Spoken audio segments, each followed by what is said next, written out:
There is a particular kind of quiet that arrives in the deep of the night. It isn't just the absence of sound from the outside world. It's a different silence, one that grows from within. And in that deep quiet, a question often surfaces, uninvited, but persistent. It's a feeling more than a question, a subtle ache in the center of your chest. The feeling that time is slipping through your fingers like fine sand, and the life you meant to live, the things you meant to do, are still waiting somewhere just out of reach. It's the fear that you haven't done enough, been enough, loved enough. A fear that you might leave this world with a heart full of regrets. Before we begin to explore this feeling together, let's just take a quick moment. If you feel comfortable, you might write in the comments which part of this world you're listening from right now and what time it is where you are. I'm curious. Are you listening in the quiet of late night? Or perhaps in the early morning hours when sleep hasn't come yet? Just leave a word or two and then settle in. Because this time, right now, is entirely yours. Now, let yourself arrive fully in this moment.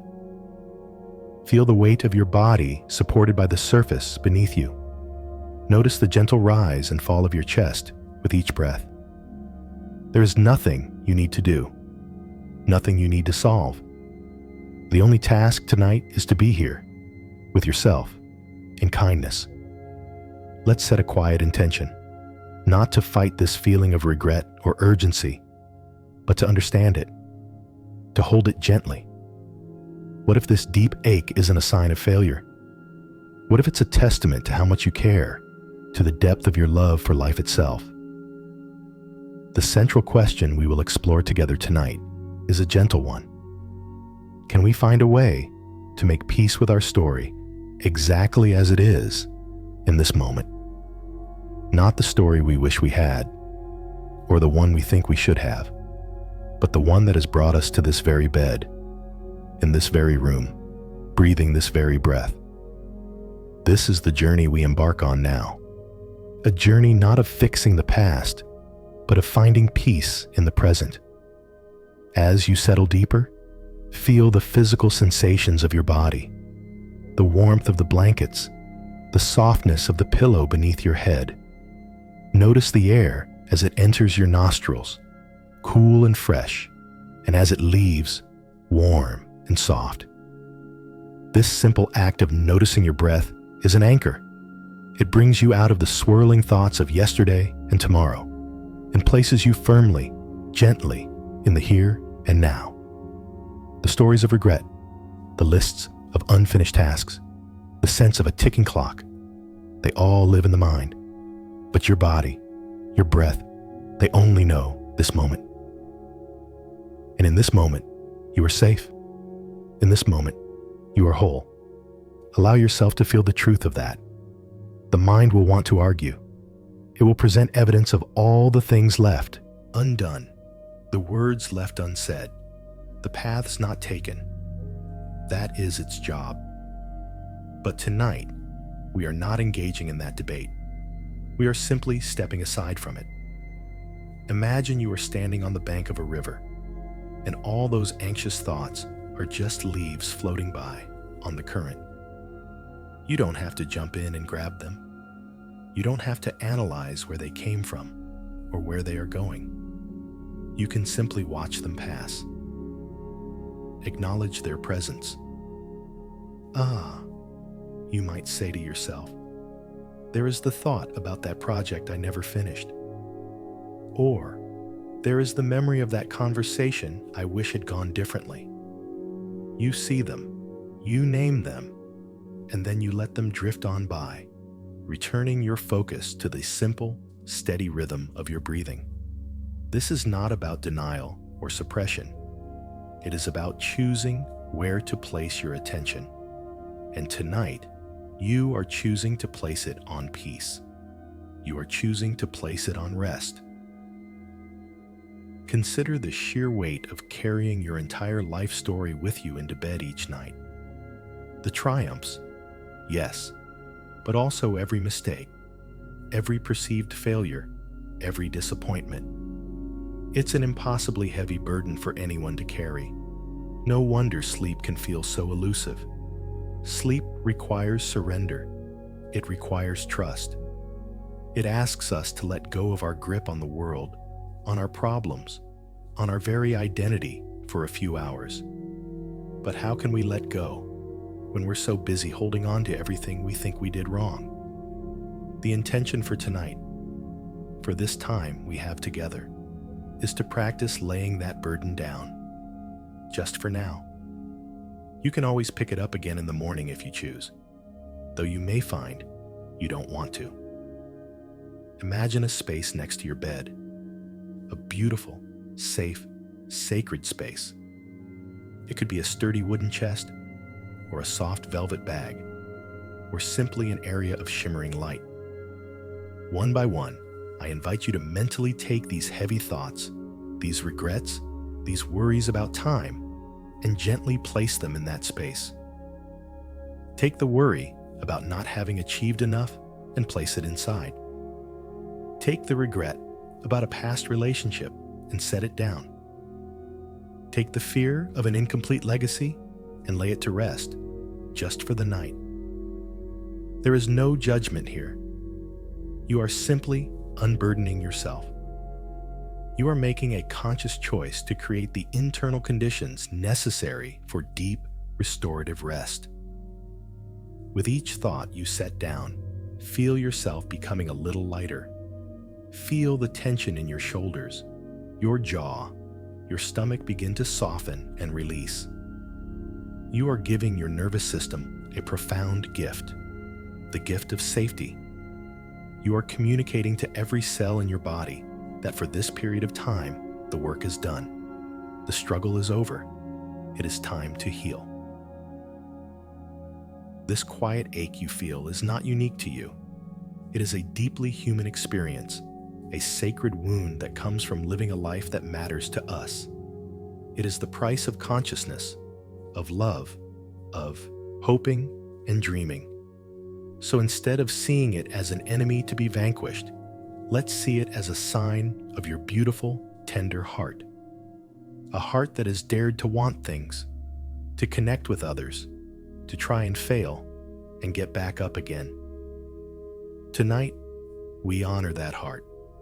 We thank it for its courage, and we give it the one thing it needs most right now: unconditional permission to be at peace, to let the story be what it is, and to find rest in the knowledge that this moment, right here, is complete. You are here. You are breathing. And for tonight, that is more than enough. As you rest here, feeling a little lighter, having set that great burden down for the night, let's, with a sense of gentle curiosity, look at what it's made of. There's no need to pick it back up. We are just observing it from a safe, quiet distance. Imagine this burden is a collection of papers, a stack of letters and notes that have accumulated over a lifetime. This is your list of unfinished things. Let's not call it a list of failures. That word is too harsh, too final. It is simply a list of things that remain incomplete, things that the heart and mind still hold on to. There is no judgment here, only quiet observation. What is on that list for you? Allow the answers to surface gently, without forcing them. Perhaps there is a project, a creative endeavor that you started with so much passion. The half-finished painting in the attic, the dust gathering on the canvas, the novel you were going to write, its first chapter still saved on an old computer, the characters frozen in time, the garden you planned, with seed packets still tucked away in a drawer. You can feel the ghost of that initial excitement, that spark of possibility, and with it, a dull ache of what might have been. Just notice it. See that paper in the stack, Acknowledge its presence. You don't need to do anything about it tonight. Simply seeing it is enough.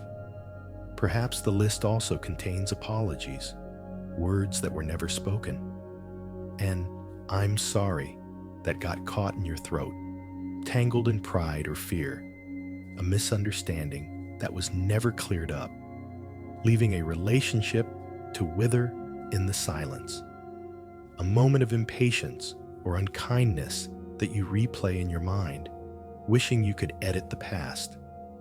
These are some of the heaviest papers in the stack. They carry the weight of connection, the most vital and vulnerable part of being human. Feel the tenderness around these memories. This is not about shame. It is about acknowledging a heart that knows the importance of repair, even if the repair never happened. The very fact that you remember, that you care, speaks to the goodness within you. And then there are the dreams, the grand adventures, and the quiet ambitions. The country you always meant to visit, the pictures of it still pinned to a board somewhere in your mind. The language you wanted to learn, the instrument you hoped to master. The person you imagined you would be by this age, perhaps more confident, more accomplished, more at peace. This gap between the life we live and the life we imagine can feel like a chasm in the dark. It is a profound and common source of human sorrow. Notice this too. See the faded photograph of that dream self. Look at it with compassion, not with disappointment. This was a beautiful hope you held for yourself. Now, as you gently observe this list, the projects, the apologies, the dreams, begin to notice its physical effect. This isn't just a mental exercise. This list has a weight, a density that your body has been carrying for years. Where do you feel it? For many of us, it settles in the shoulders and neck, a chronic tension, as if we are braced for a blow that never comes. It can feel like you're wearing a heavy cloak, even under the lightest of blankets. For others, the weight sinks lower, into the chest. A tightness, a pressure around the heart, as if the unfinished things are literally constricting its ability to beat freely.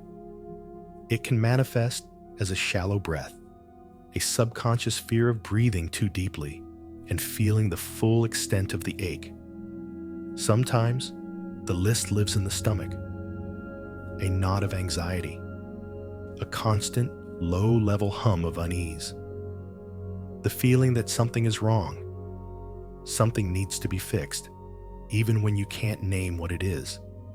It's the physical signature of a mind that believes it cannot rest. Take a moment now to scan your own body with gentle awareness. Where has your list of unfinished things taken up residence? Place a hand there if you like. Simply bring your warm, kind attention to that spot. You don't need to change it or force it to relax. Your awareness itself is a form of soothing balm. By simply noticing the tension, you are already beginning to relate to it differently. You are moving from being consumed by it to being a compassionate witness to it. And this is a monumental shift. Underneath this, all is a powerful, often unconscious belief. It's a rule that we've written for ourselves without ever realizing it. The rule states, I cannot truly rest until all of this is fixed. I cannot be at peace until every item on this list is checked off, every apology made, every dream realized. Think about how profound that is. We have made peace and rest conditional. We have turned them into a reward to be earned after a lifetime of relentless striving and fixing. We treat rest not as a fundamental human need, like air or water, but as a luxury reserved for those who have perfected their lives. But what if that rule is based on a false premise? What if a finished life isn't possible? What if the very nature of being alive is to be a work in progress, a beautiful, messy, and eternally incomplete story? Tonight, we are not trying to tear up the list or throw it away. We are simply questioning the tyranny it holds over our peace. We are gently challenging that inner voice, the tireless project manager that insists we must keep working, even in our sleep. We are acknowledging its presence, even thanking it for trying to help us live a good life. But we are also telling it, with quiet authority, that its shift is over for today. The work is done. It is time for rest. Let your breath deepen now, just a little. And with each exhale, imagine you are creating a little more space around that feeling of weight in your body. You are not pushing it away. You are simply giving it room to be. Breathing space. And in that space, a different possibility can begin to emerge. The possibility that your worth is not tied to this list. The possibility that peace is not something you have to earn, but something you can allow, right here, right now. Beneath the weight of that list of unfinished things, another feeling stirs.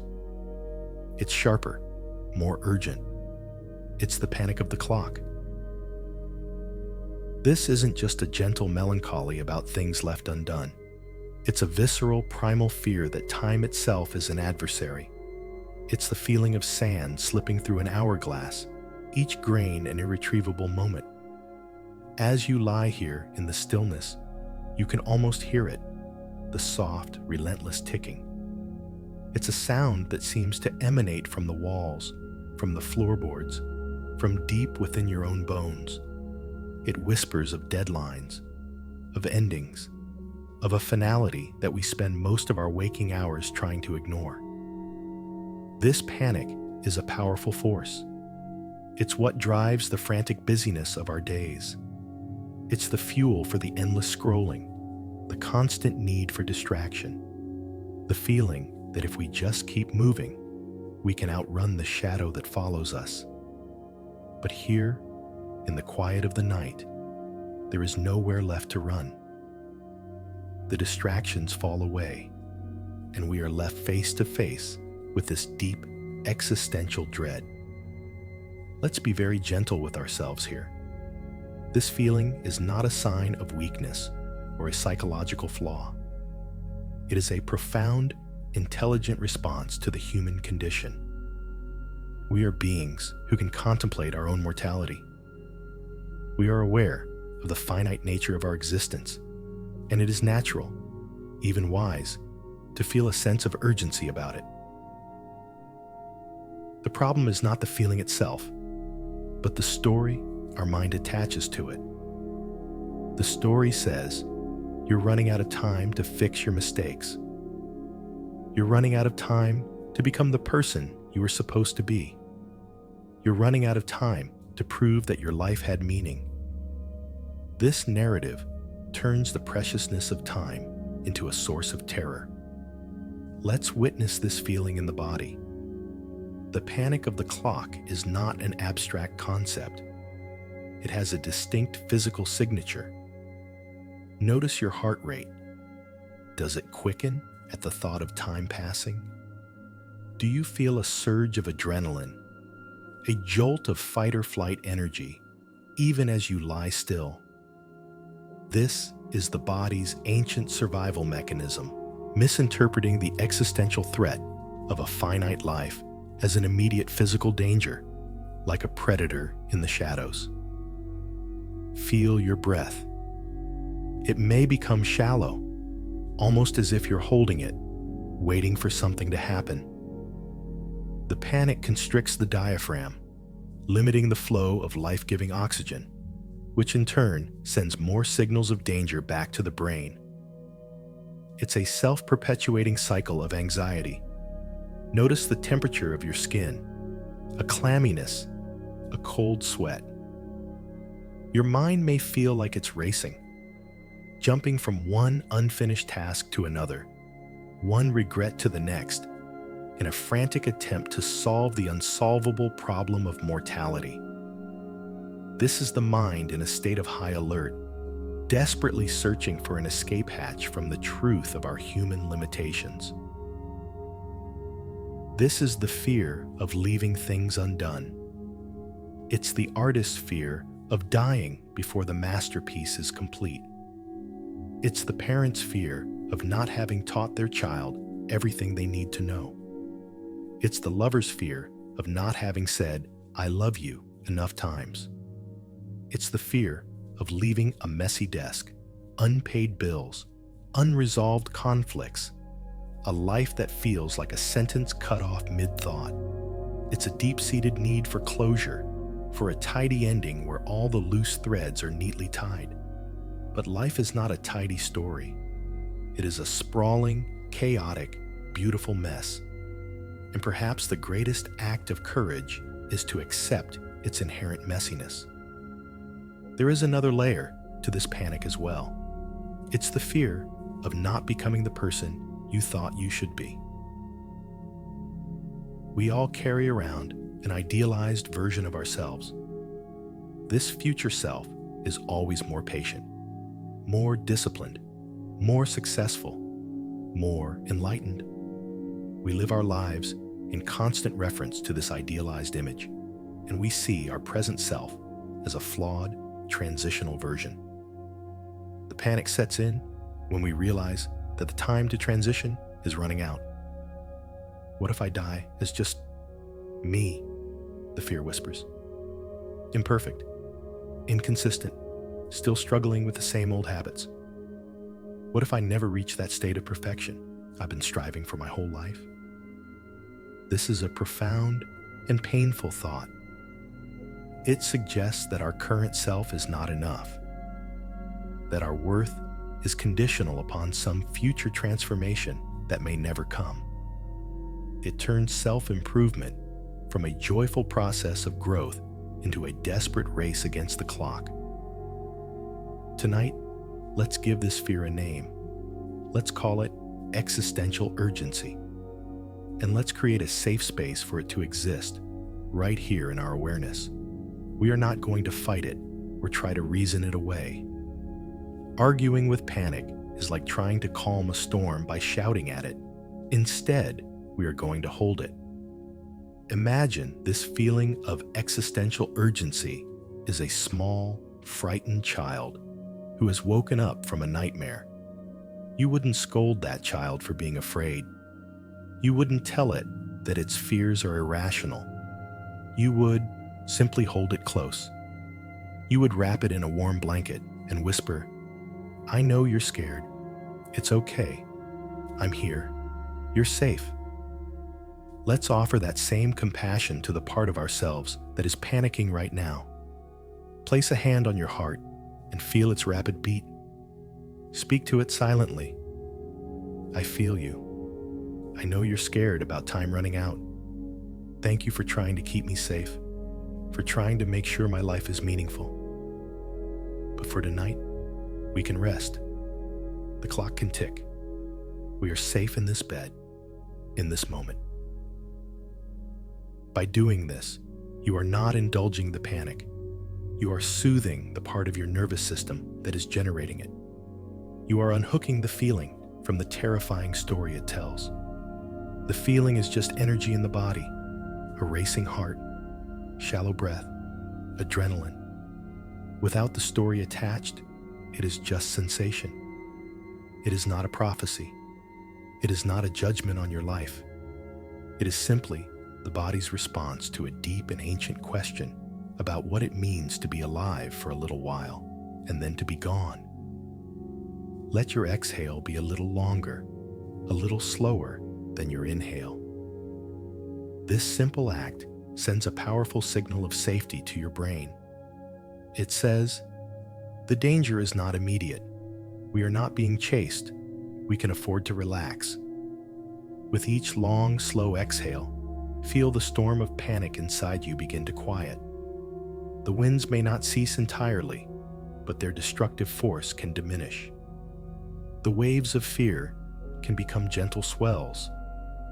You are creating a calm harbor within yourself, a place where even the most terrifying fears can be held in a compassionate embrace until they slowly, gently dissolve into the peaceful silence of the coming sleep.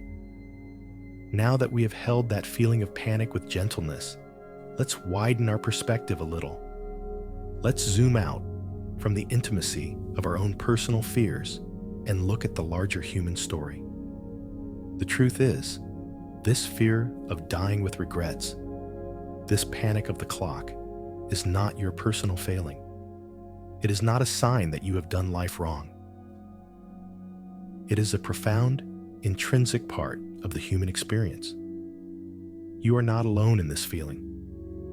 As you lie here in your bed, in your corner of the world, imagine for a moment the millions, even billions, of other human beings who have ever lived and who have ever felt this exact same ache in the dead of night.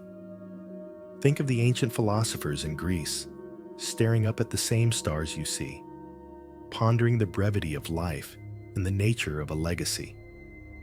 Think of the medieval poets and scribes, writing by candlelight of time as a thief and death as the great equalizer.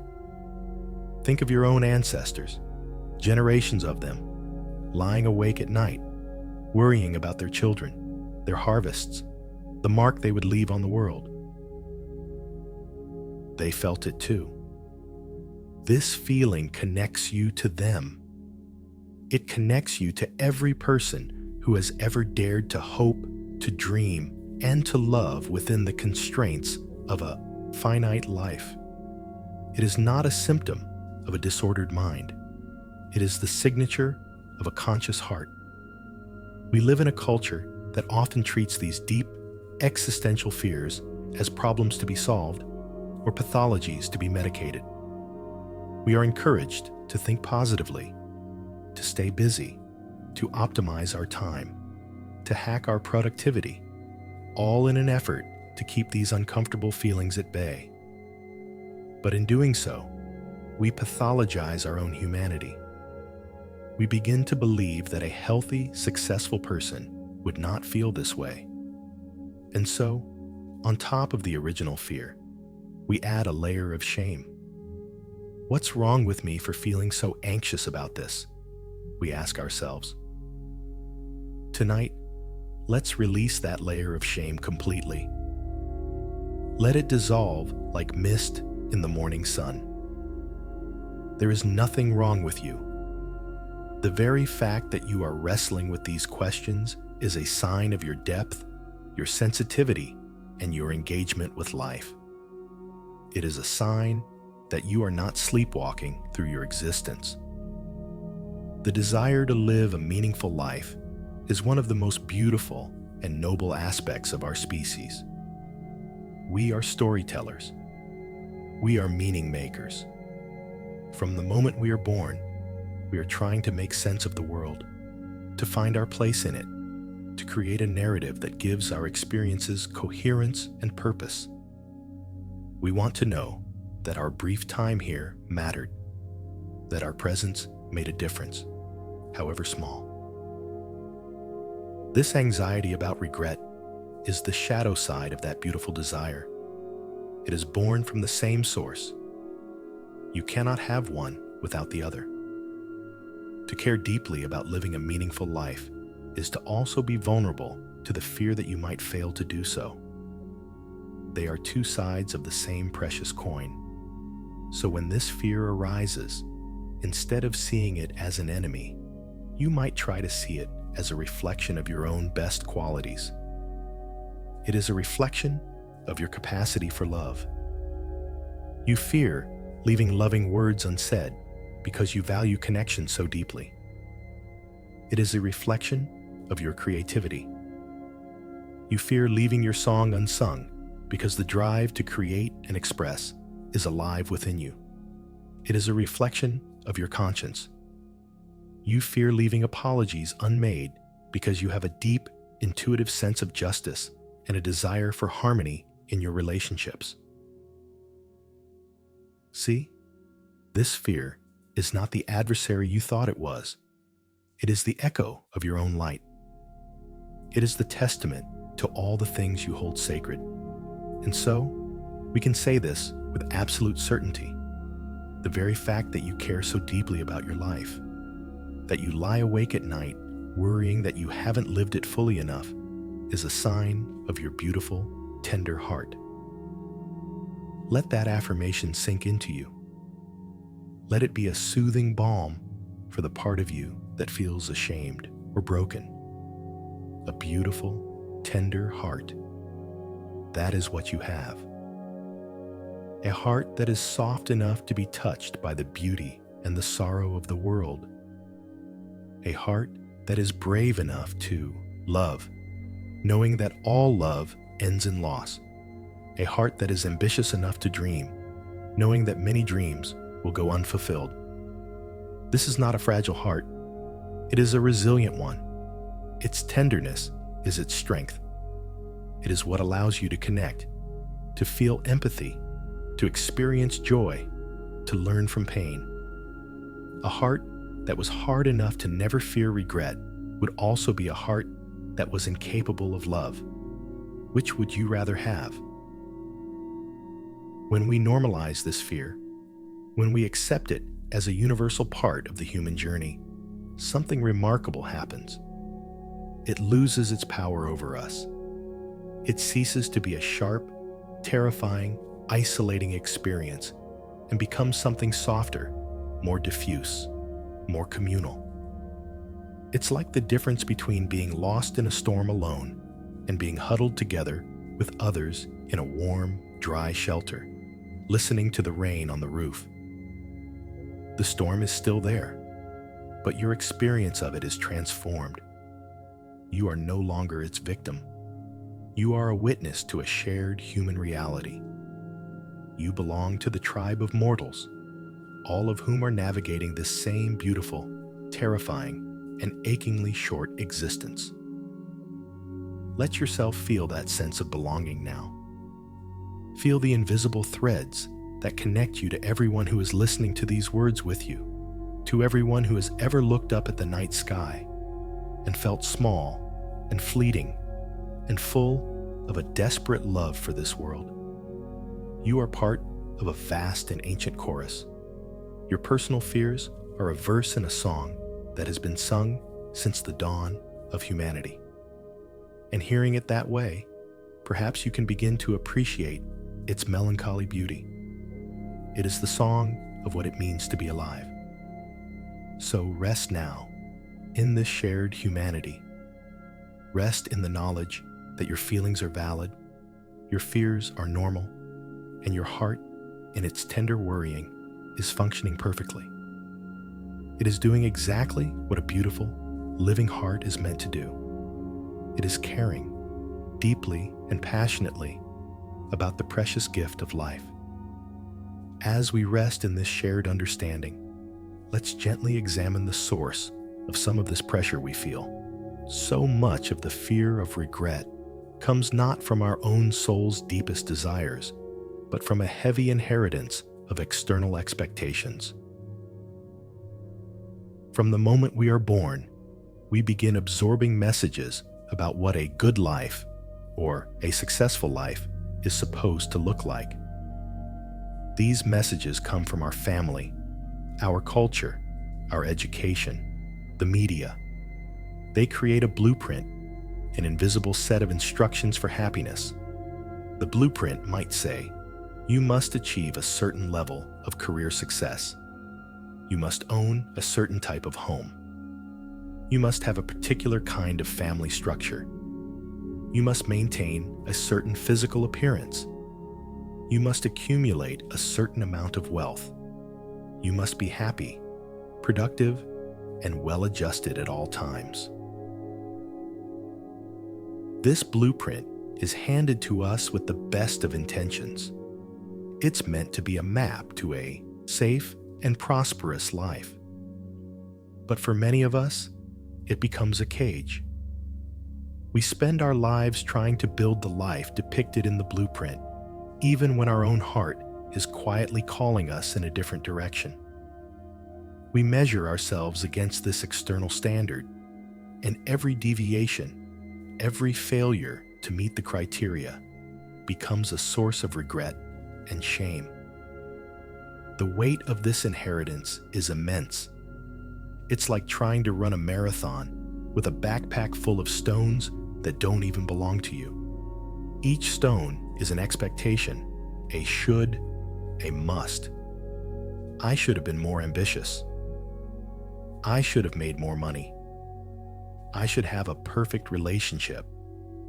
We carry these stones for so long that we forget we can put them down. We start to believe that they are a part of us. Tonight, let's practice setting them down. Let's recognize that these external blueprints are not sacred texts. They are just one version of a story, and it may not be your story. Your life does not have to look like anyone else's, to be valid, to be beautiful, to be complete. What if we were to measure a life not by its accomplishments, but by its moments of connection? Not by its wealth, but by its generosity. Not by its perfection, but by its courage to be authentic. What if the truest measure of your life is not found on a resume or a bank statement, but in the quiet, unseen goodness of your heart? Think about the love you have given, even when it wasn't returned in the way you hoped. Think about the kindness you have shown to a stranger, an animal, a struggling plant. Think about the times you chose compassion when you could have chosen judgment.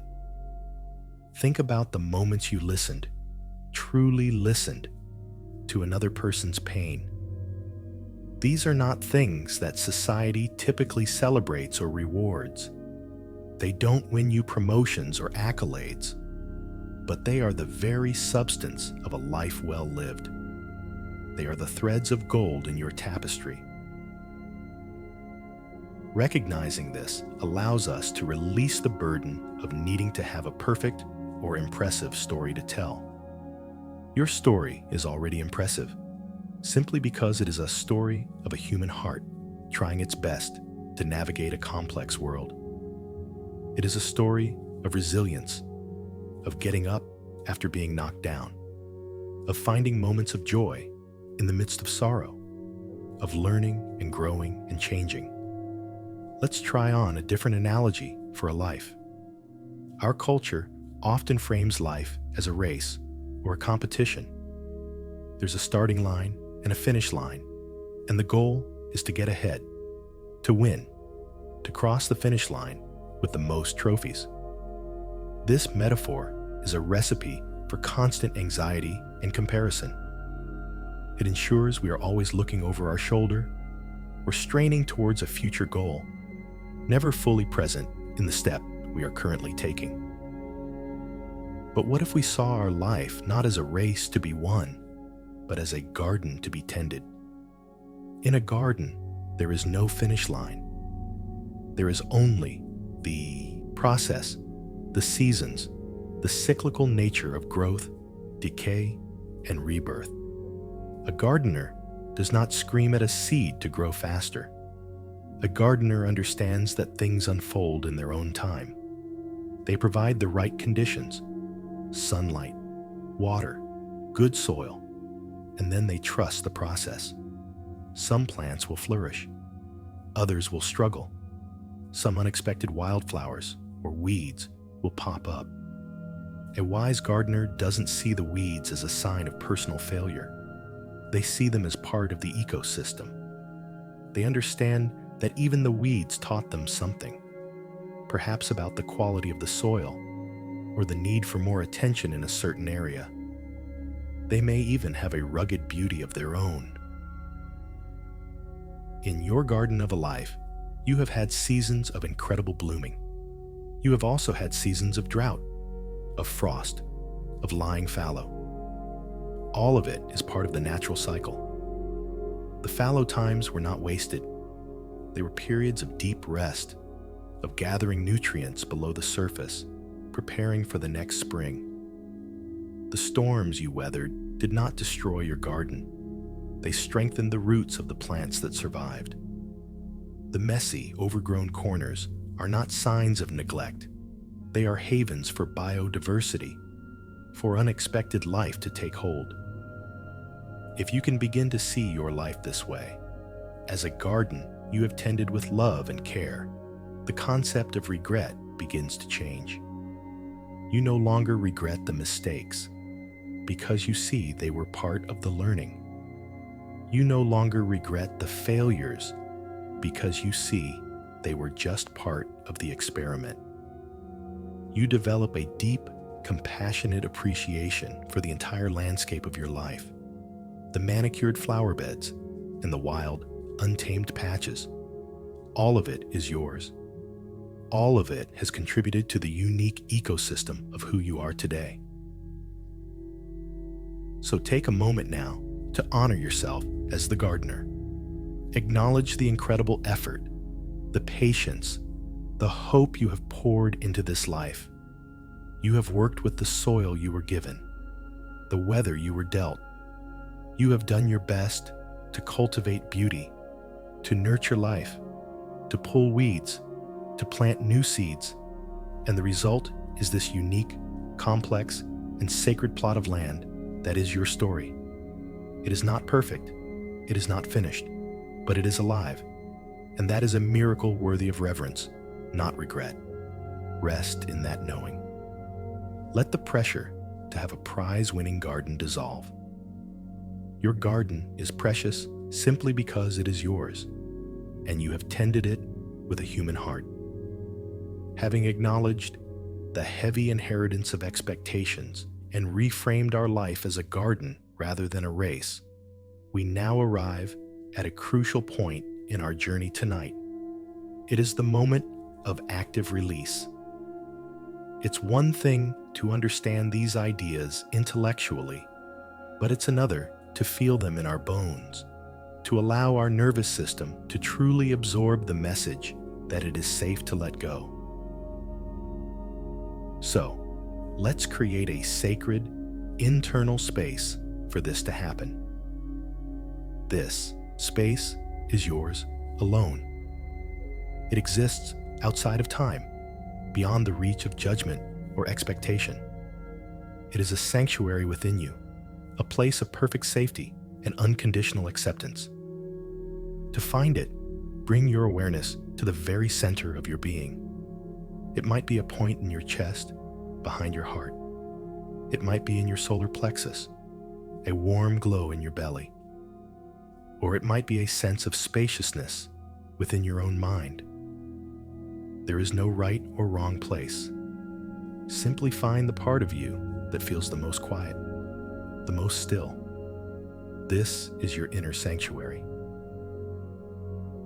Now, let's invite in the heavy burden that we observed earlier, the list of unfinished things, the panic of the clock, the weight of what-ifs. But this time, we don't invite it in to analyze it or to be overwhelmed by it. We invite it in as you would invite a weary traveler into your home to rest. We are going to gently, lovingly lay it down. Let's use the breath as our tool for this release. The breath is a magical bridge between the mind and the body, between the conscious and the unconscious. A simple shift in our breathing pattern can send a powerful signal of peace throughout our entire system. We are going to practice a simple, soothing breath. You will inhale gently and naturally through your nose without forcing it. And you will exhale slowly, even more slowly, through your mouth, as if you are breathing out through a thin straw. Let the exhale be longer than the inhale. This long exhale is key. It activates the parasympathetic nervous system, the body's natural rest and digest mode. It is a biological switch that tells your body it is safe to relax, to let down its guard. Let's try it together now. A gentle, easy inhale through the nose, and a long, slow, soft exhale through the mouth.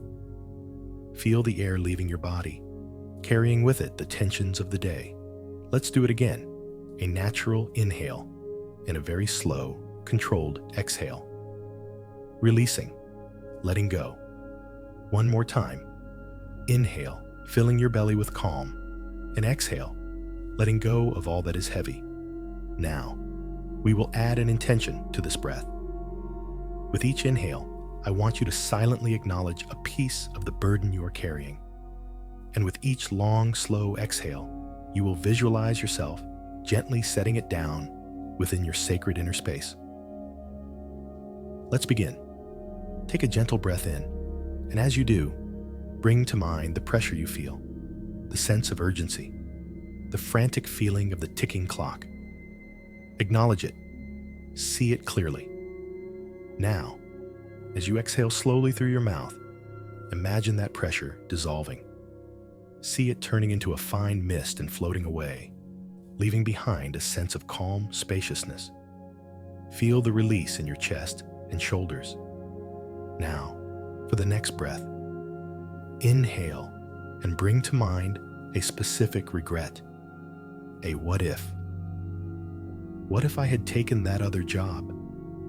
What if I had been a better parent, a better child, a better friend? Feel the ache of that question.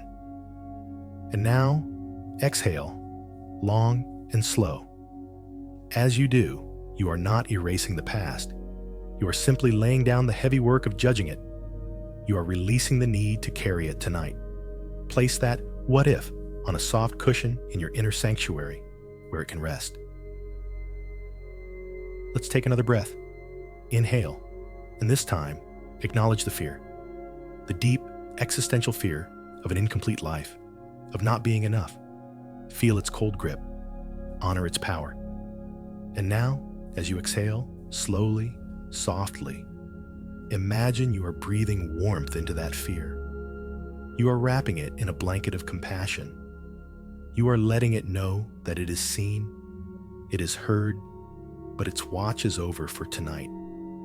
You are giving it permission to rest, just as you are giving yourself permission to rest. Continue this breathing at your own pace for a few more moments. With each inhale, you gather up a worry, a regret, a fear. With each long, slow exhale, you release it. You lay it down. Feel the cumulative effect of this. With each breath, you are becoming lighter. The air in your lungs feels cleaner. The space inside you feels wider. You are gently, methodically, clearing the inner landscape, making room for peace to enter. Now, as you continue to breathe in this slow, rhythmic way, let's grant ourselves a powerful and unconditional permission. Silently, or even whispering the words if it feels right, say to yourself, just for now, I grant myself unconditional permission to rest from the work of perfecting my past. Let that sink in. Just for now, I lay down the tools of fixing, of striving, of regretting. This is not a permanent abdication of responsibility. It is a strategic and compassionate act of self-preservation. It is an acknowledgement that healing and insight do not come from a tired, anxious mind. They come from a place of rest, from a state of surrender. By laying it all down tonight, you are not giving up. You are creating the very conditions that will allow for new perspectives, new strengths, and new wisdom to emerge tomorrow. You are trusting that rest is not an indulgence. It is a vital part of the process. A farmer does not work the fields at night. They trust the darkness, the quiet, the dew, to do its own sacred work. Tonight, you are that farmer. Your inner field has been worked hard enough for one day. It is time to let it be. It is time to trust the restorative power of the night. Feel the truth of this permission spreading through you.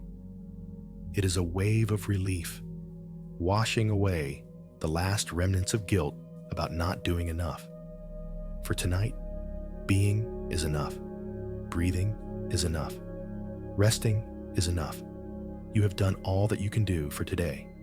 And now, the only thing left is to surrender to the sweet gravity of sleep, knowing you have given yourself the most profound gift of all, the freedom from your own relentless expectations, just for a little while. As you rest in this newly found space of permission, let's deepen this feeling of release with a different image. Let go of the garden for a moment, and instead, visualize your life as a long, winding river. See it in your mind's eye. It begins as a tiny, bubbling spring, high in the mountains of your birth, pure potential. Then it begins its journey.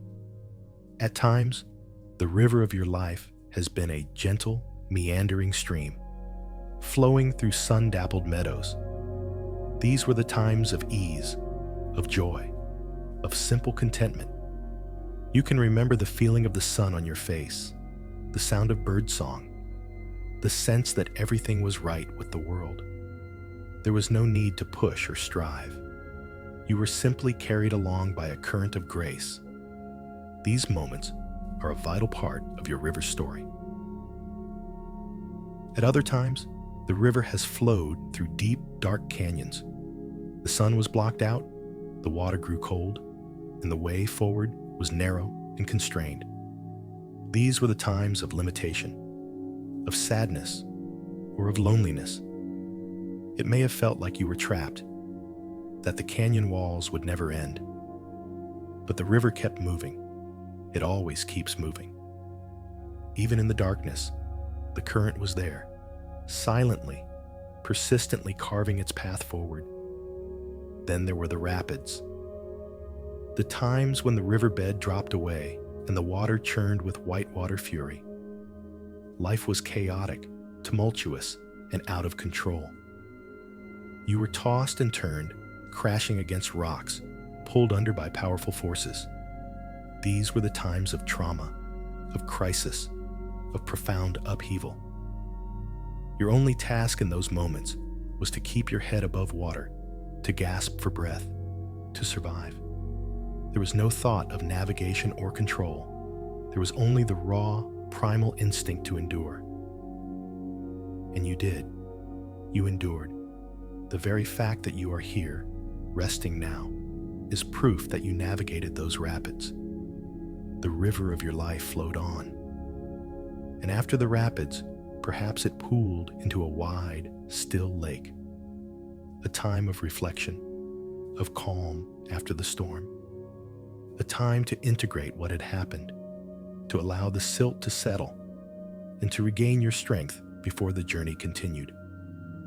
Your river has also flowed through industrial towns, picking up pollution and debris. These represent the times you absorbed toxic beliefs, unhealthy relationships, or cultural messages that clouded your clear water. It was not your fault. The river simply flows through the landscape it is given. And it also flowed through pristine forests, where the water was filtered by ancient roots and purified by moss-covered stones, representing the times of healing, of wisdom gained, of returning to your own clear nature. See all of it, the sunshine and the storms, the peaceful stretches and the terrifying rapids, the clear water and the muddy eddies. It is all one river, your river. Now, here is the crucial insight. For most of our lives, we operate under the illusion that we are supposed to be the master, navigator of this river. We believe we should have a map, a rudder, a powerful engine. We believe we are supposed to control its every twist and turn. And so, we look back with regret. I should have turned left back there, before the canyon. I should have been stronger to avoid those rapids. I should have done something to prevent that pollution from getting in. We exhaust ourselves with this endless, backward-looking critique of our navigational skills. But what if you were never meant to be the captain of the ship? What if all along you were the river itself? The river does not control the landscape it flows through. It does not choose the weather. It simply responds, with perfect integrity, to the terrain it encounters. When the ground is soft, it meanders. When it meets a wall of granite, it finds a way around, or over, or through, over millennia. When the land drops away, it becomes a waterfall. It is not a mistake to become a waterfall. It is the river's authentic response to the reality of the landscape. Your life has been the same. You have been responding, with the best wisdom and resources you had at the time, to the terrain you have encountered. The moments you judge as weakness were perhaps your river pooling, gathering strength. The choices you regret as mistakes were perhaps your river trying to find its way around an unforeseen obstacle.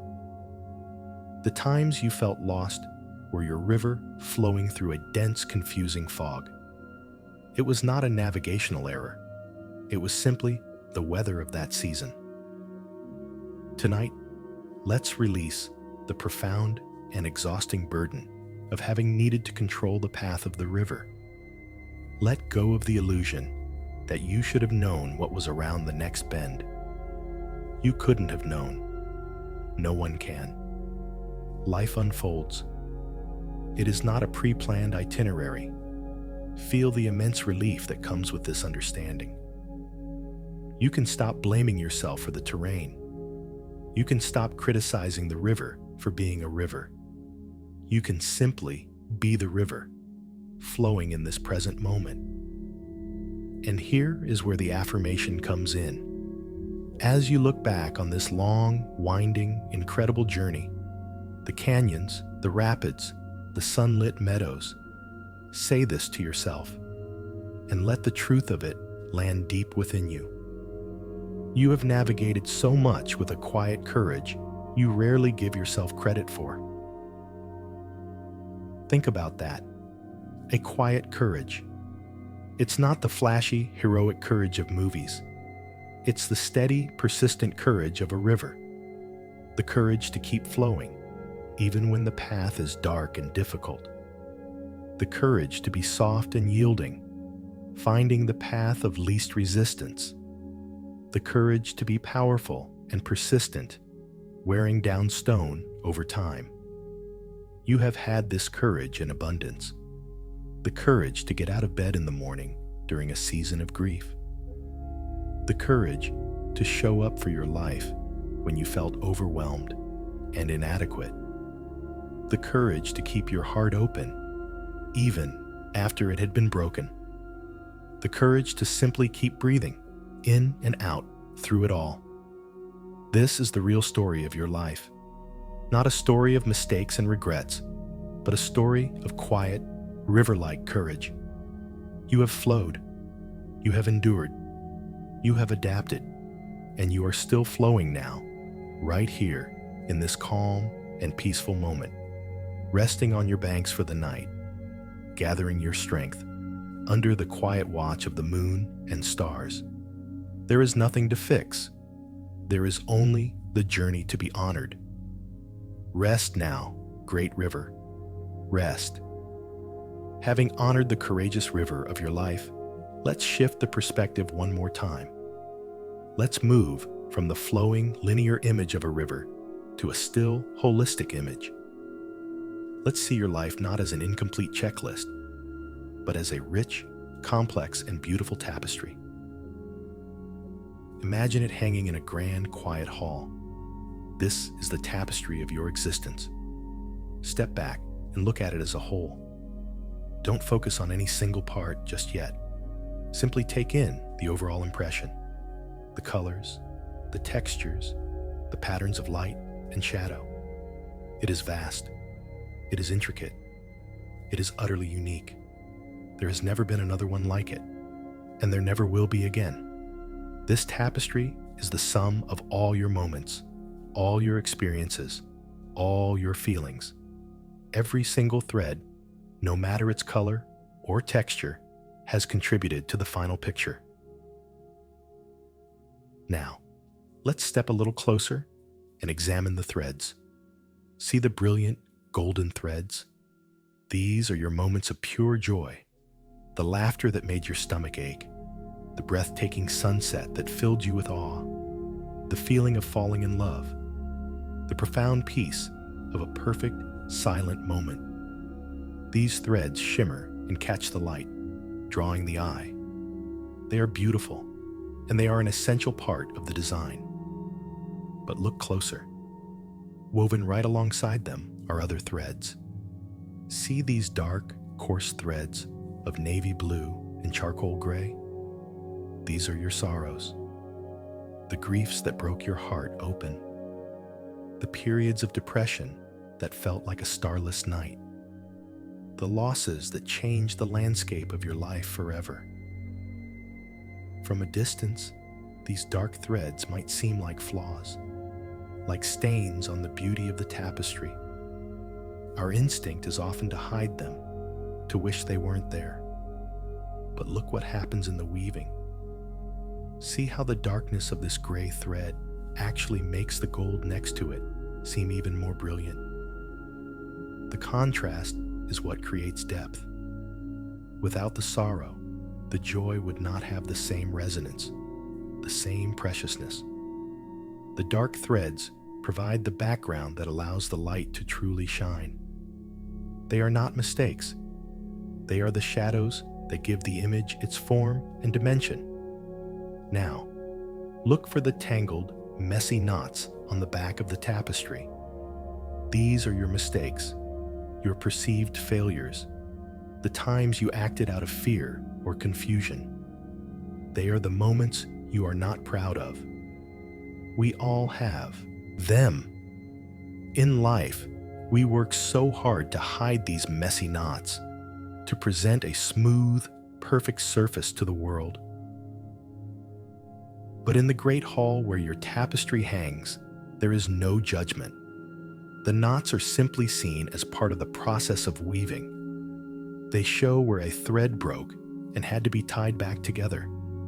They show where the weaver's hands struggled, where the pattern was difficult, where tension was lost and then found again.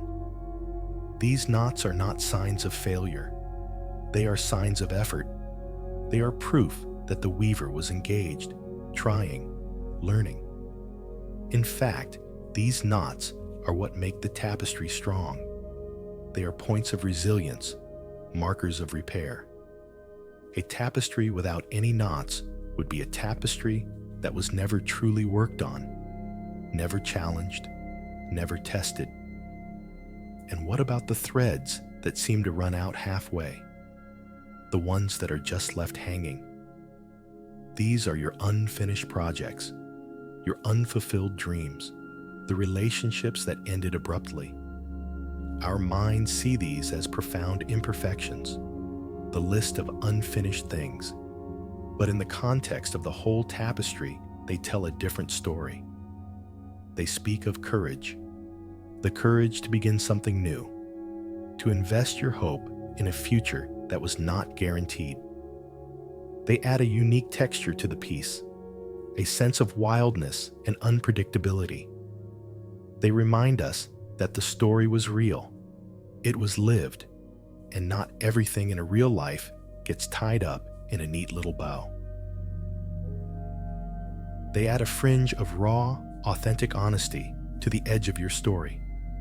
Perhaps a perfectly finished edge is not the goal. Perhaps a life with some loose ends is a sign of a life that was fully engaged, right up to the very last moment. Now, notice the threads of fiery red and vibrant orange. These are your passions, your anger, your moments of fierce conviction. They bring energy and warmth to the tapestry. And see the soft, pale threads of silver and lavender? These are your moments of peace, of spiritual insight, of quiet contemplation. They bring a sense of grace and balance to the overall design. Every single thread has its purpose. The bright ones, the dark ones, the smooth ones, the rough ones, the ones that stretch from edge to edge, and the ones that are broken. You cannot pull out a single thread without unraveling a part of the whole. To wish away your sorrows is to diminish your joys. To erase your mistakes is to erase your resilience. To snip off the loose ends is to deny the courage it took to begin. This brings us to a profound understanding about what it means to live a complete life. A finished life is not one without loose ends. It is one that has been fully woven. It is a life that has embraced all the colors, all the textures that experience has offered. It's about the richness of the weave, not the neatness of the edges. From this perspective, the pressure to fix your past begins to dissolve. You wouldn't take a pair of scissors to a masterpiece in a museum to correct the artist's use of shadow, would you? Your life is that masterpiece. It is already whole. It is already complete. Its beauty lies in its entirety, in its complex and unrepeatable pattern of light and dark, success and failure, joy and sorrow. So as you prepare for sleep, imagine yourself wrapping yourself up in this magnificent tapestry. Feel the texture of it against your skin. Feel the warmth of the joyful threads, the strength of the resilient knots, the soft wisdom of the sorrowful threads. This is your life. It is not a problem to be solved. It is a work of art to be witnessed, to be honored. Let it hold you. Let it comfort you. Let it remind you that everything you have ever been, everything you have ever done, has been woven into this one-of-a-kind, breathtakingly beautiful whole. There is nothing missing. Rest now, wrapped in the completeness of your own story. As you lie here, wrapped in the comforting image of your life as a complete and beautiful tapestry, let's explore this idea of completeness even more deeply. We're going to gently dismantle one of the most persistent and damaging myths we carry, the myth that a full life is defined by a list of accomplishments. This is a core piece of the heavy inheritance we spoke of earlier. Our society is structured around milestones, achievements, and external markers of success. From a young age, we are taught to collect them: the good grades, the degrees, the promotions, the awards, the acquisitions. We come to believe that these are the building blocks of a meaningful existence. We build our identity around them. I am a doctor. I am a successful entrepreneur. I am a homeowner. And when we feel we haven't collected enough of these markers, or the right ones, a deep sense of inadequacy and regret can set in.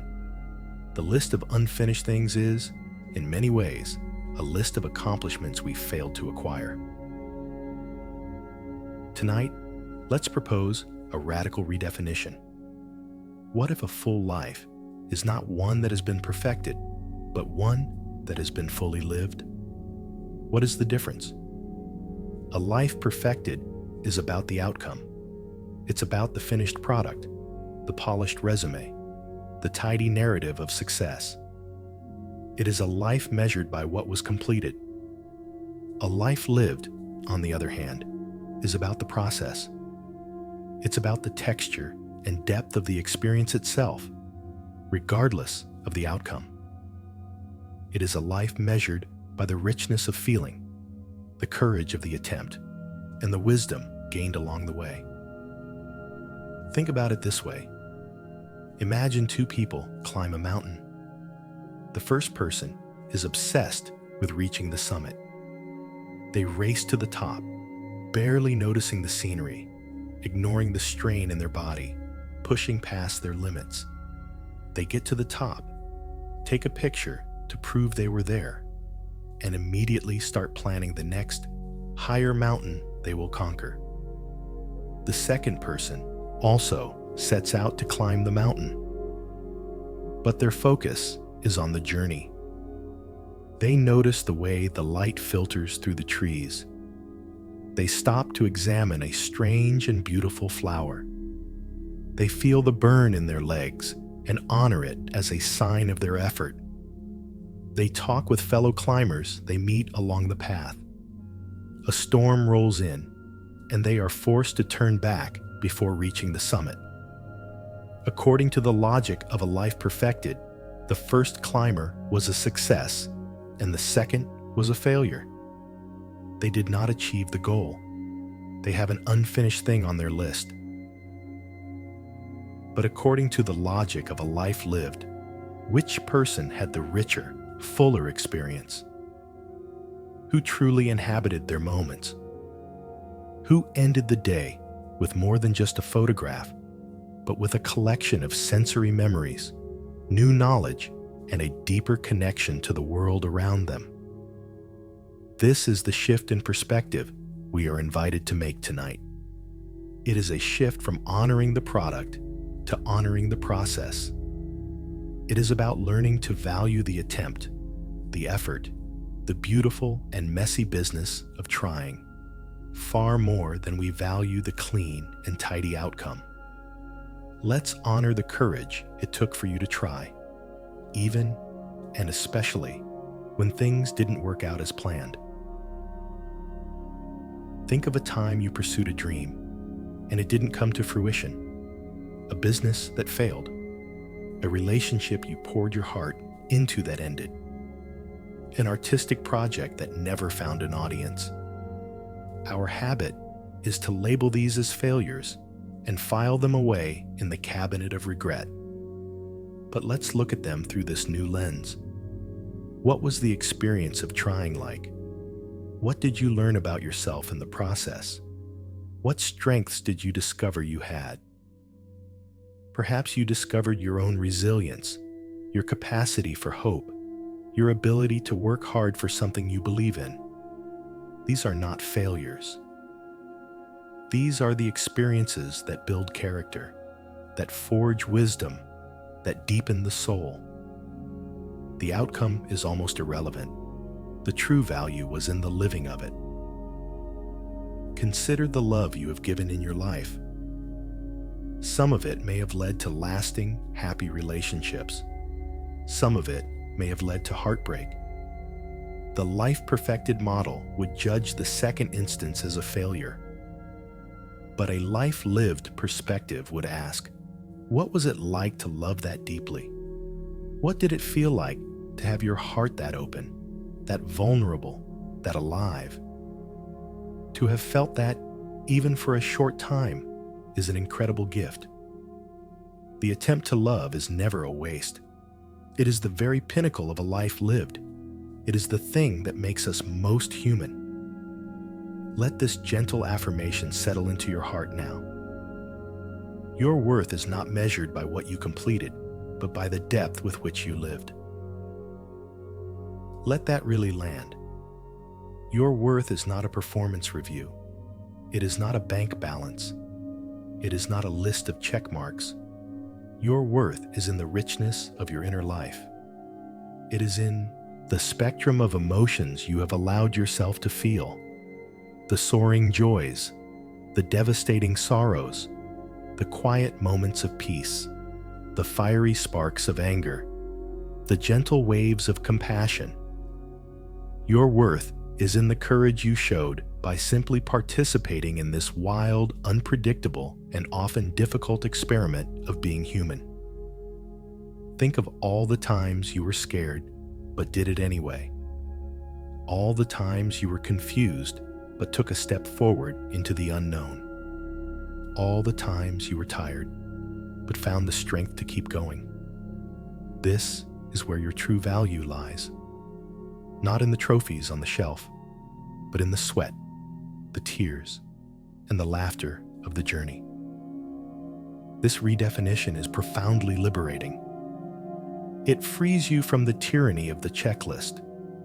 It allows you to look back at the landscape of your life and see not a series of successes and failures, but a rich tapestry of experiences, each one valuable in its own right. The failed business was a masterclass in resilience. The ended relationship was a deep dive into the nature of love and loss. The unfinished novel was a beautiful exploration of your own creativity. Nothing was wasted. It was all life. It was all part of the curriculum of your soul. As you drift toward sleep, let go of the need to have a perfect record. Let go of the need to have won every game.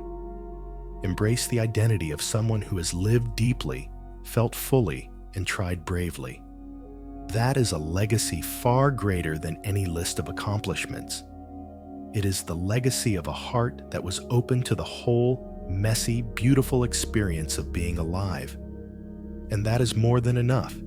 It is everything. We have been gently preparing the ground all night for this next step.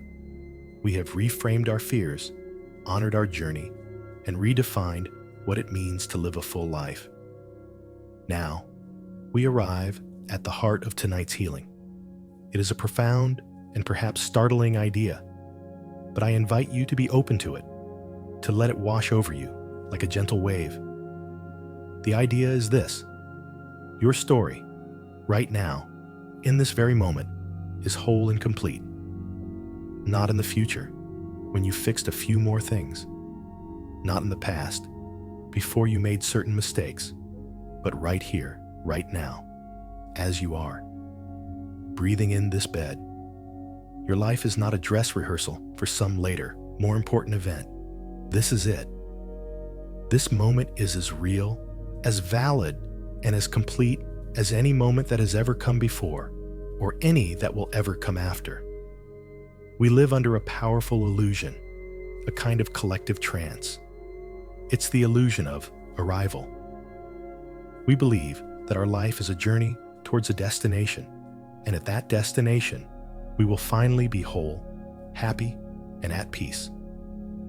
The destination might be a career goal. When I finally get that promotion, then I can relax. It might be a relationship goal. When I find the perfect partner, then my life will be complete.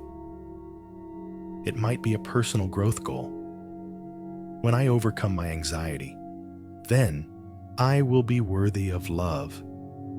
It might even be a spiritual goal. When I achieve enlightenment, then I will be at peace. We spend our entire lives striving for this future moment of completion. We are constantly leaning forward, reaching for something that is just out of grasp. Our present moment becomes nothing more than a stepping stone to a better future. We treat our current selves as temporary, in-progress versions of the real self who is waiting for us somewhere down the road. This is the source of so much of our suffering. It is a fundamental rejection of the life we actually have in favor of a fantasy life we imagine we will have one day. It ensures that we are never truly at home in our own skin, in our own story. Tonight, we are going to gently let go of this illusion.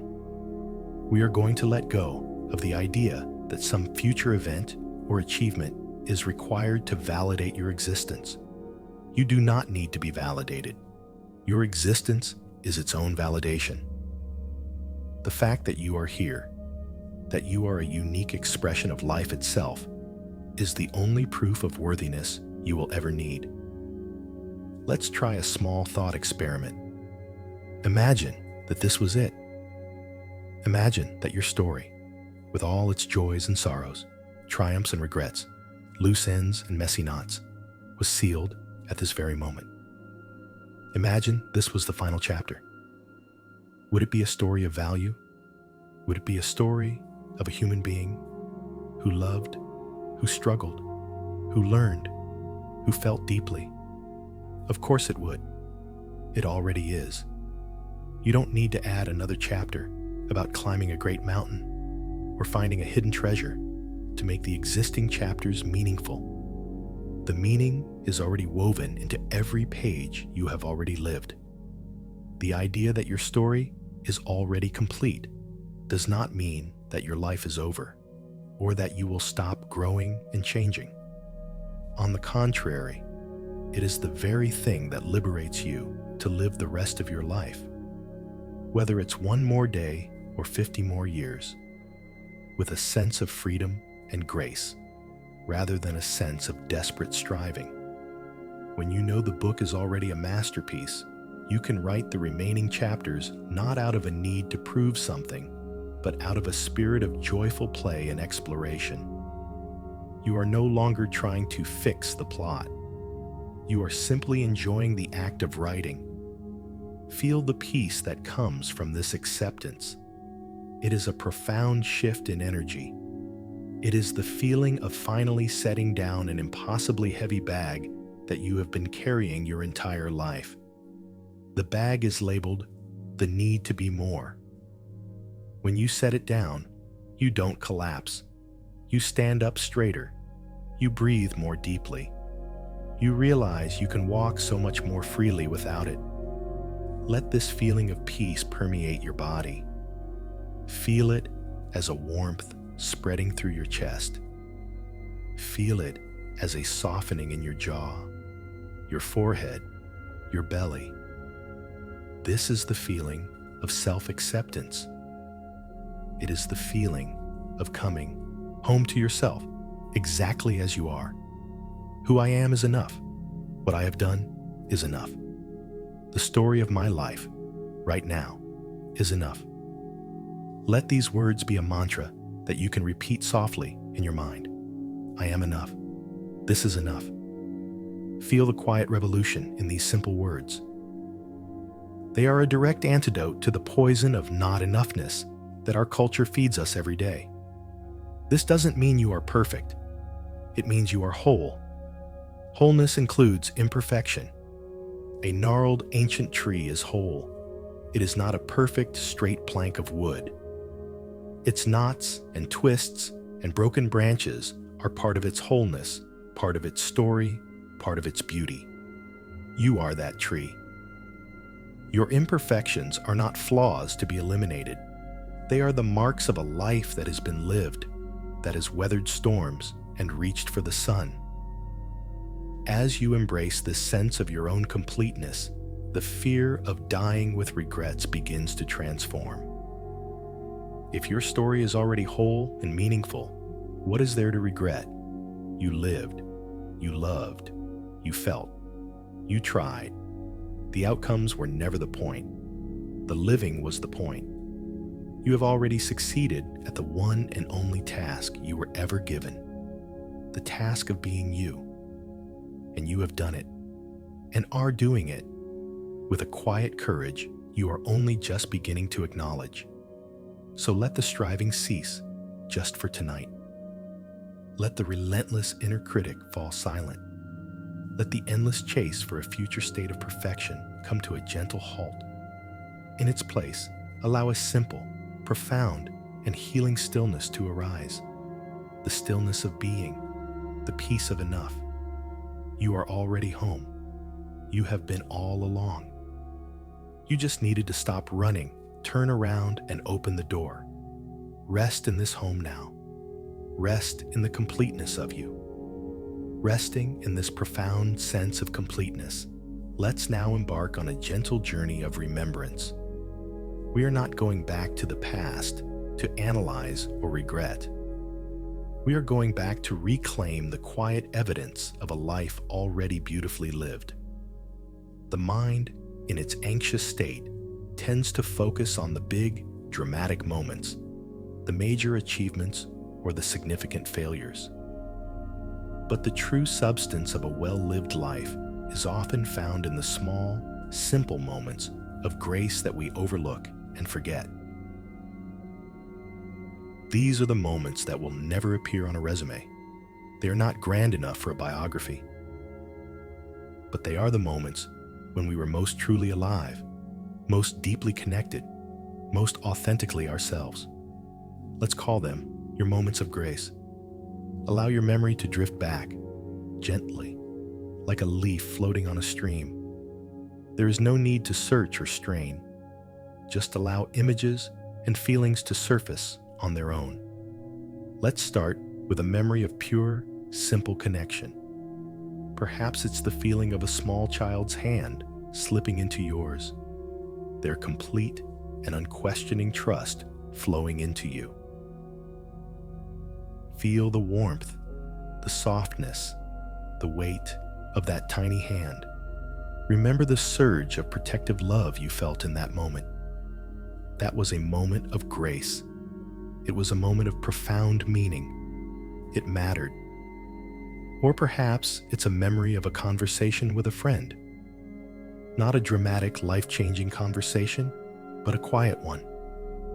Sitting at a kitchen table, sipping tea, the afternoon light slanting through the window. The feeling of being completely seen, heard, and understood without judgment. The easy laughter, the comfortable silence. That was a moment of grace. It was a thread of pure gold in your tapestry. Allow another memory to surface, a memory of connection with nature. Maybe it's the feeling of standing barefoot on cool, damp earth after a rain shower, the scent of petrichor rising all around you. Or the sight of the night sky in a place far from city lights, overwhelmed by the sheer number of stars, feeling your own smallness and your connection to something vast and mysterious. Or the quiet joy of watching a bird build its nest, a spider spin its web, a line of ants march with purpose.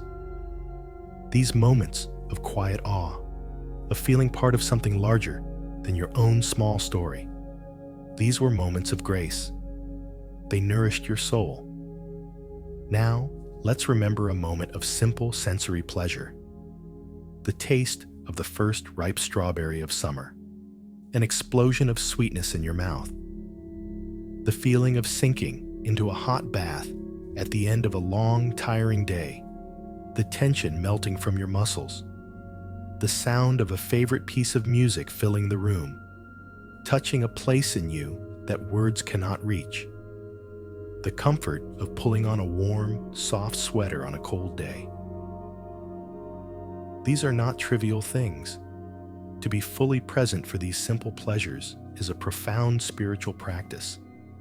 It is to say yes to the gift of being alive in a body on this earth. These moments were not just pleasant. They were moments of deep peace and contentment. They were moments of grace. Let's also reclaim the quiet moments of your own competence and strength. Not the big promotions or awards, but the small, everyday triumphs.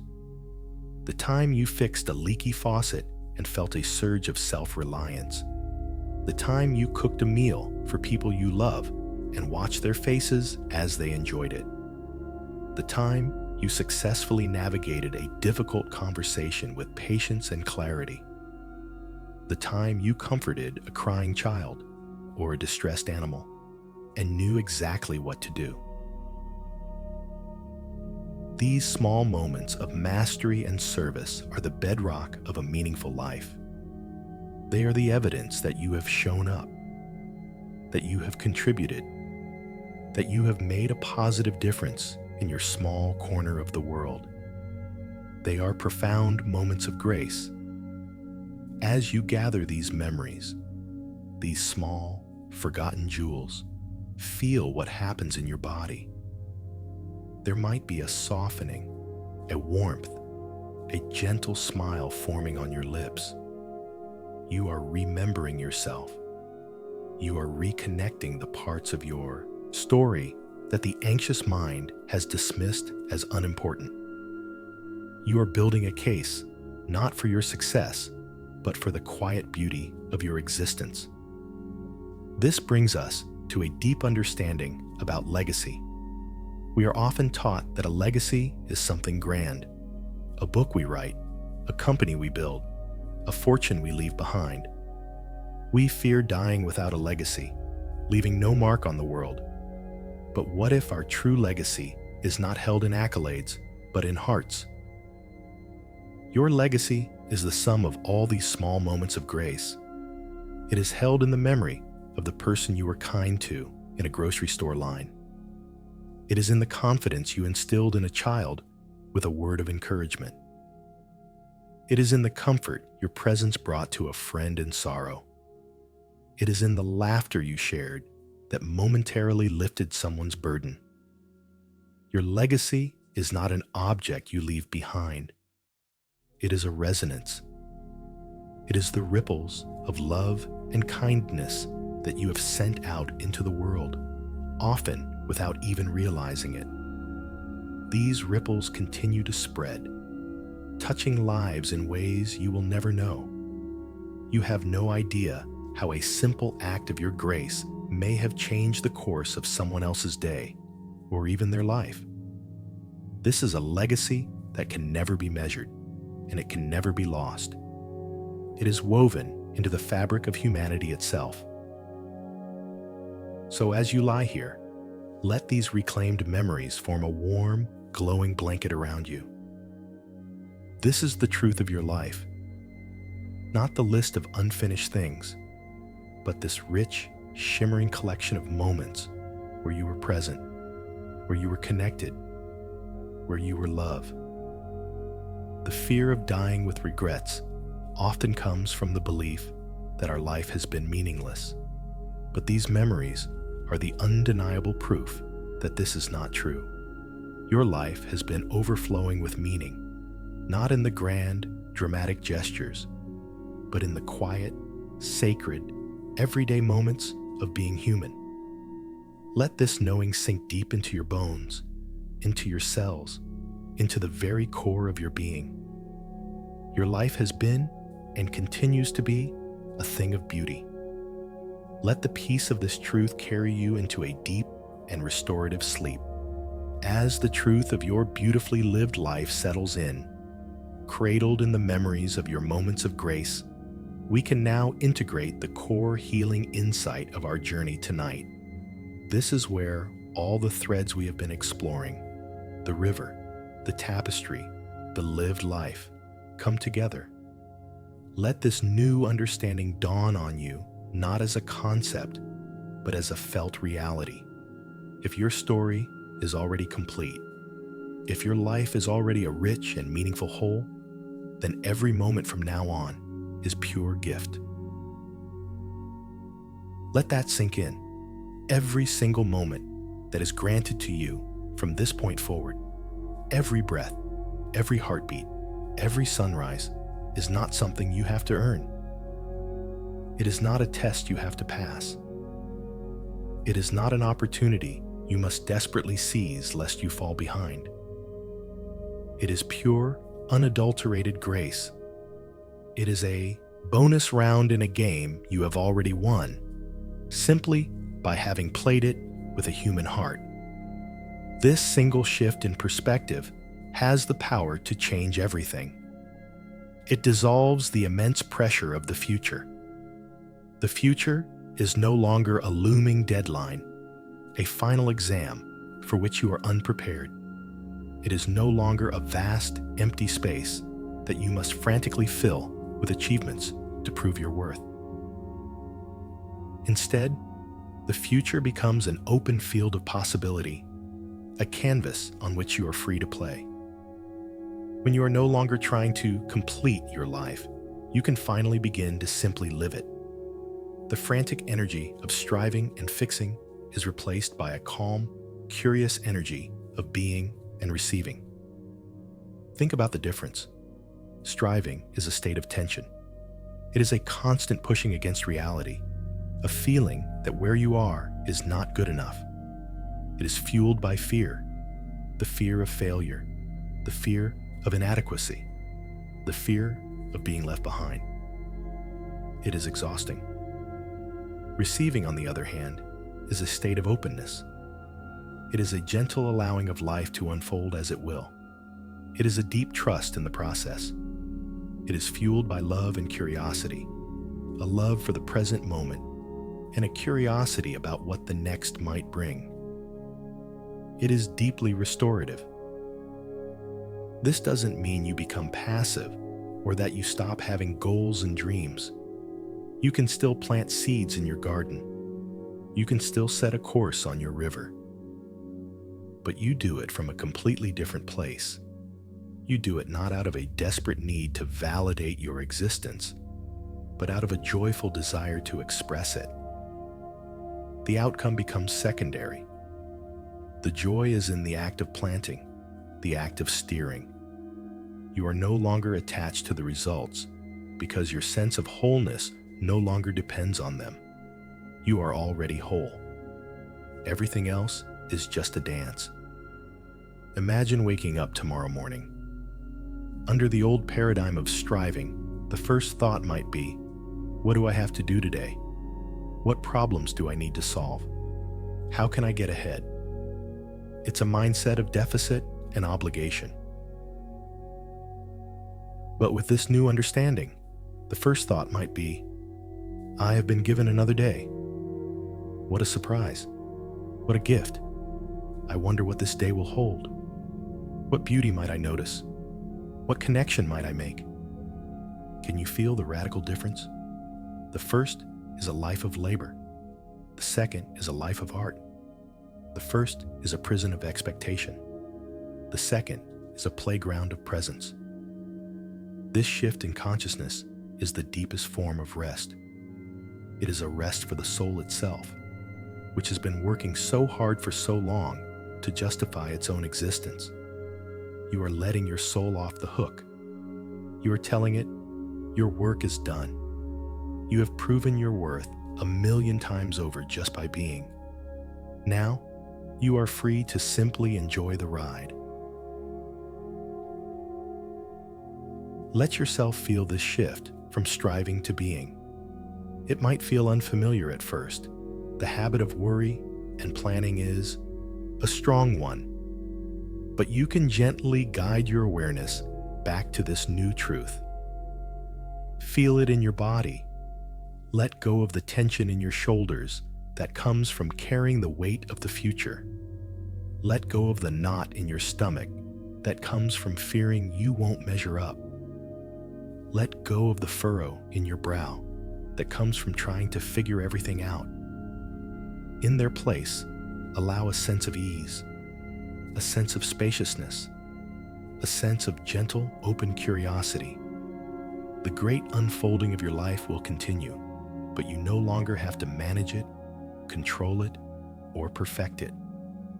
Your only task is to be present for it, to witness it, to participate in it with as much love and awareness as you can muster. When a moment of joy arrives, you can receive it fully, without the nagging feeling that you should be doing something more productive. This moment of joy is the point. It is not a distraction from your life. It is your life. When a moment of challenge or sorrow arrives, you can also meet it with this new sense of grace. You don't have to panic or see it as a sign that your life is off track. It is simply the weather of this particular day on the river.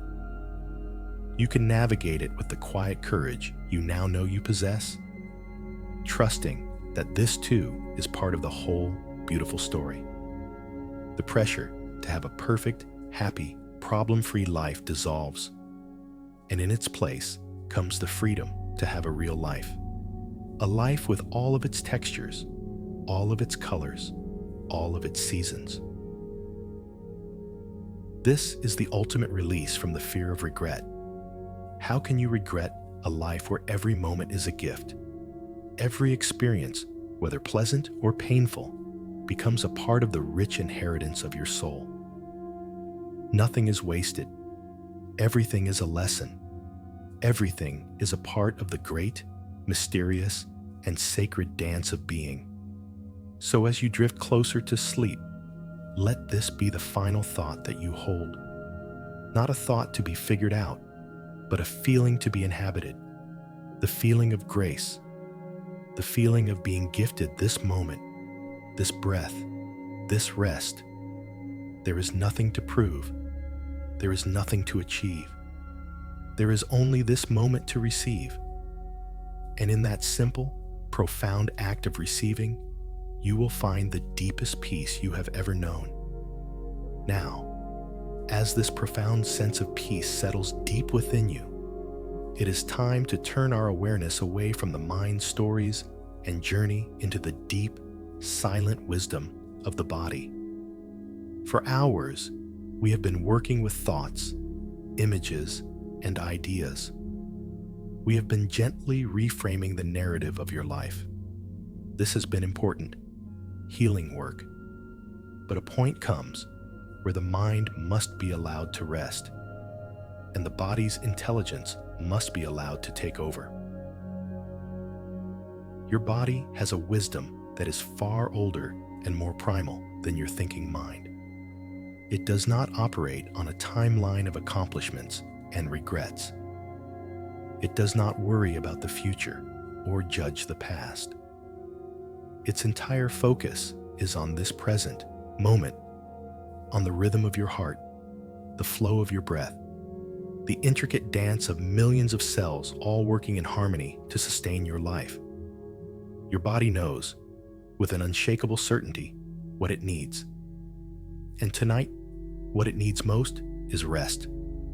Deep, profound, and unconditional rest. It needs to repair, to rejuvenate, to release the accumulated stress of the day, of the year, of a lifetime of striving. Let's begin by honoring this profound need. Silently, send a message of gratitude to your body. Thank it for its incredible resilience. Thank it for carrying you through every single experience of your life, the joyful ones and the painful ones. Thank it for its ceaseless, unheralded work. Your heart has been beating for you every second of every day since before you were born. Your lungs have been breathing for you. Your immune system has been protecting you. This body is not your enemy. It is not a machine that has failed you with its aches, its illnesses, or its aging. It is your oldest, most loyal, and most faithful companion on this journey. Tonight, we honor it by finally listening to its plea for surrender. We will now embark on a deep body scan, not to notice what is wrong, but to consciously release the last remnants of mental and emotional struggle from every muscle, every fiber, every cell. Let this be an act of profound kindness to yourself. Bring your awareness all the way down to the tips of your toes. Feel them inside your socks or under the blankets. Acknowledge their existence. And as you exhale, imagine all tension, all tightness, all tiredness flowing out from your toes and dissolving into the space around you. Grant your toes permission to be completely at rest. They have walked so many miles for you. Now, they can be still. Now, let this wave of relaxation flow up into the soles of your feet. Your feet are your foundation, the part of you that connects you to the earth. They have borne your weight, both literally and metaphorically. Feel all the pressure from the day draining out of your arches, your heels. Let your feet become soft, warm, and heavy. Allow this gentle, soothing sensation to travel up into your ankles, your shins, and your calf muscles. These muscles work so hard to keep you moving, to propel you forward. Release them from their duty. Let them go limp and loose. Thank them for their strength, and give them this gift of deep rest. The wave of release now flows into your knees and up to your powerful thigh muscles. So much tension can be held here, the readiness for fight or flight. Let it all go. Feel your legs becoming wonderfully heavy, sinking deeply into the surface beneath you, completely supported, completely safe. Bring your awareness to your hips, your pelvis, and your lower back. This is an area where we often store deep-seated emotions and stress. Without needing to name or analyze what is there, simply invite it to soften. With each exhale, imagine a knot gently untying. Create a sense of spaciousness and ease in this foundational part of your body. Let this warmth and softness spread upwards into your abdomen. Let your belly be soft. Release the habit of holding it tight. A soft belly is a sign of a nervous system at peace. Allow all the organs within to rest, to perform their quiet nocturnal work of digestion and renewal without interference from your anxious mind. Now, feel this wave of peace flowing into your chest. Feel your heart beating with a slow, steady, calm rhythm. Feel your lungs expanding and contracting with effortless grace. Release any tightness or pressure around your heart. Let this entire area be open, soft, and at ease. You are safe. You can breathe freely. Allow the relaxation to pour down your arms, from your shoulders all the way to your fingertips. Our hands are our tools for doing, for fixing, for holding on. Let them be still now. Unclench your fingers. Let your hands rest, open and receptive. For tonight, there's nothing to do, nothing to hold on to. Let your arms be heavy and limp at your sides. Finally, bring your awareness to your shoulders, your neck, and your head. This is the headquarters of striving, the place where the weight of the world is carried. Consciously, let your shoulders drop away from your ears. Imagine the heavy cloak of responsibility slipping off them and falling to the floor. Release the tension in your jaw. Let your teeth part slightly. Soften your tongue. Smooth out the muscles in your cheeks, around your eyes, and across your forehead. Let your entire face become a mask of serene tranquility. Let your brain itself feel like it is floating, suspended in a warm, calm sea. Now, feel your entire body as one single field of profound relaxation. From the top of your head to the tips of your toes, you are heavy, you are warm, you are still. You have turned your attention away from the stories of regret and into the truth of physical sensation. And the truth your body is telling you right now is one of peace. It is reminding you that your natural state is not anxiety, but calm. Rest is your birthright. You are simply returning to it now, as you do every night. You are allowing the deep wisdom of your body to take the lead, to guide you gently and safely into the healing sanctuary of sleep. Trust this wisdom. It has never failed you. Your body is now a vessel of peace, heavy and still. Your mind, having been gently guided through its fears and reframed in wisdom, is quiet. The work is done. Now is the time for the final act of surrender. It is time to trust the great unfolding. As you lie here, on the threshold of sleep, deepen your relaxation and consciously, gently, release all remaining control. All night, we have been in a process, an active engagement with our inner world. But sleep is not something you do. It is something you allow to happen.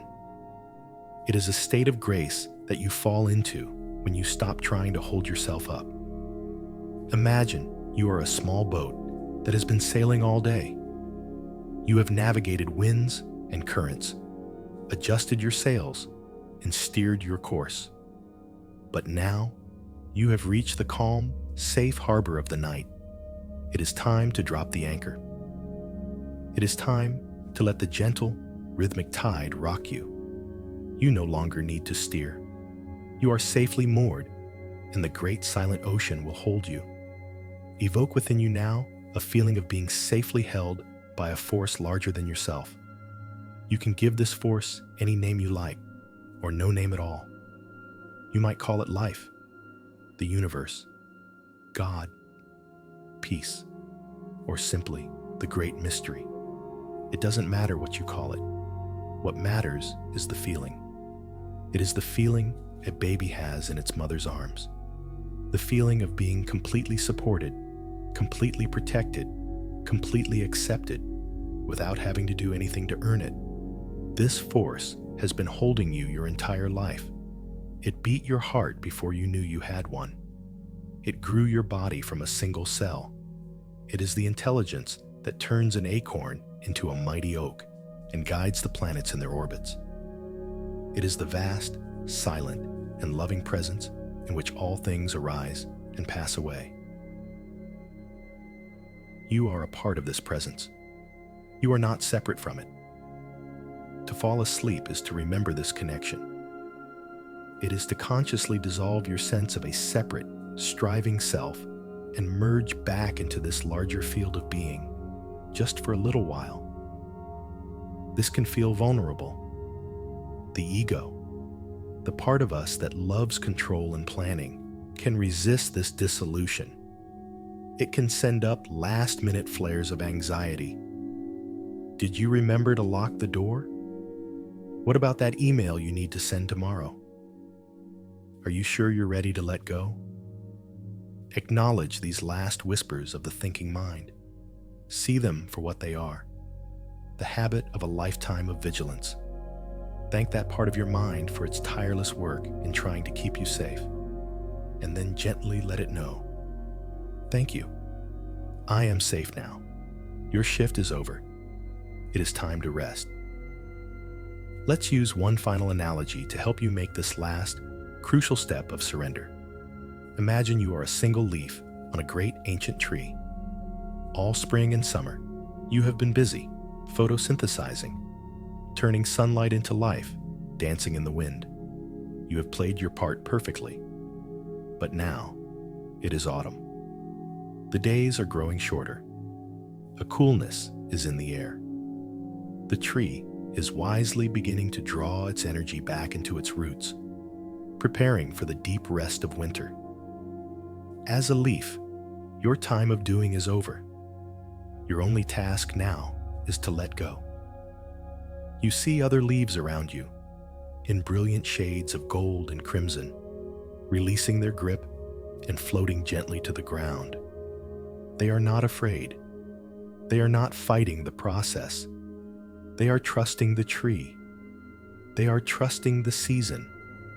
They know, in some deep, cellular way, that this letting go is a necessary part of the great cycle.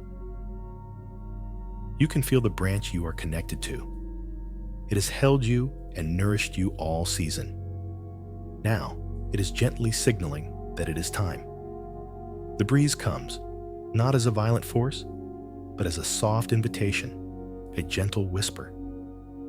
It is the breeze of sleep calling to you. All you have to do is release your tiny stem. You don't have to plan your fall. You don't have to aim for a particular spot on the ground. You simply have to trust. Trust the branch. Trust the breeze. Trust the ground that is waiting to receive you.